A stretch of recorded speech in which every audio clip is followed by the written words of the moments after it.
Docteur, pouvez-vous nous parler de l'insuffisance rénale? On dit qu'il y a insuffisance rénale lorsque les reins ne font plus le travail d'abord de nettoyer le sang et d'éliminer les impuretés. Mais cela est lié à une très mauvaise hygiène de vie où on a constaté que ces personnes ne boivent même pas 1 litre et demi d'eau par jour. Quand on dit 1 litre et demi d'eau par jour, c'est pas avaler 1 litre et demi d'eau, séance tenante. Non, c'est repartir un verre par exemple toutes les heures.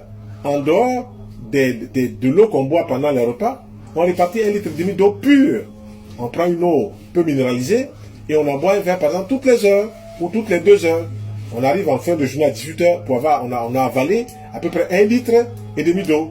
Maintenant, si on commence à boire de l'eau, c'est sûr qu'on ne va pas trop fatiguer les reins. Si on mange des fruits, c'est sûr qu'on ne va pas trop fatiguer les reins parce que les fruits sont des aliments nettoyeurs. Ils vont aider même les reins avec le néphron, les filtres, à filtrer tout ce qui doit être filtré pour que rapidement les reins fassent leur travail. Si on mange suffisamment de légumes avant même de manger des aliments lourds, on protège toujours la circulation, donc on protège les reins. C'est un ensemble.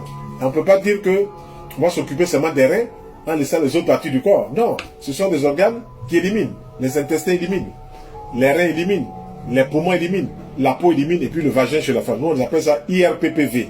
Donc ces 5 organes éliminateurs, 4 inhérents à l'homme et à la femme, puis un 5e chez la femme, sont là pour évacuer les impuretés. Mais il faut donner à ces organes-là les moyens d'éliminer toutes les impuretés qui s'installent progressivement, lentement et de manière insidieuse dans la vie de monsieur tout le monde.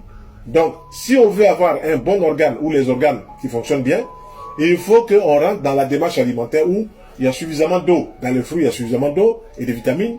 Dans les légumes, il y a aussi suffisamment d'eau et les vitamines. Donc, rentrons de là, dans cette démarche, on va nettoyer les reins, on va nettoyer les intestins, on va nettoyer les poumons, on va nettoyer la peau et on va nettoyer aussi le vagin chez la femme. Quand vous voyez par exemple que vous êtes enrhumé, ce sont des impuretés issues des excès de colle. Les cols, c'est quoi? C'est le riz, c'est le pain, c'est les pâtes, c'est le maïs, c'est tout ce qui est aliment farineux.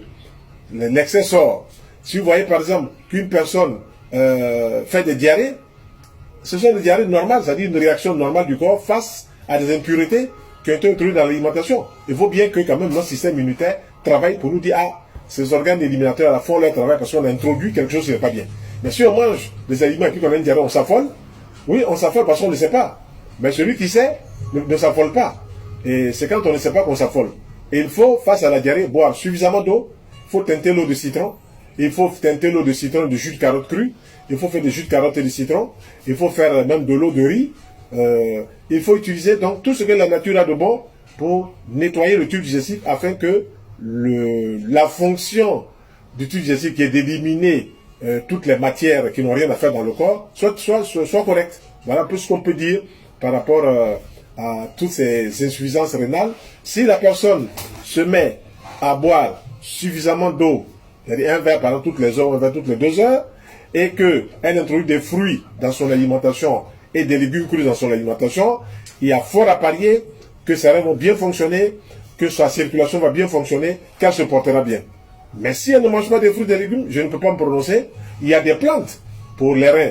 Il y a le busserole, il y a le bruyère, il y a le chien-dent, il y a le pissenlit, ce sont des bonnes plantes qu'on connaît pour les reins. Mais il ne faut pas oublier que quel que soit le père de la maladie, un mauvais régime alimentaire fuit la mère. Donc il faut toujours se référer à une alimentation et c'est comme ça que le naturothérapeute travaille.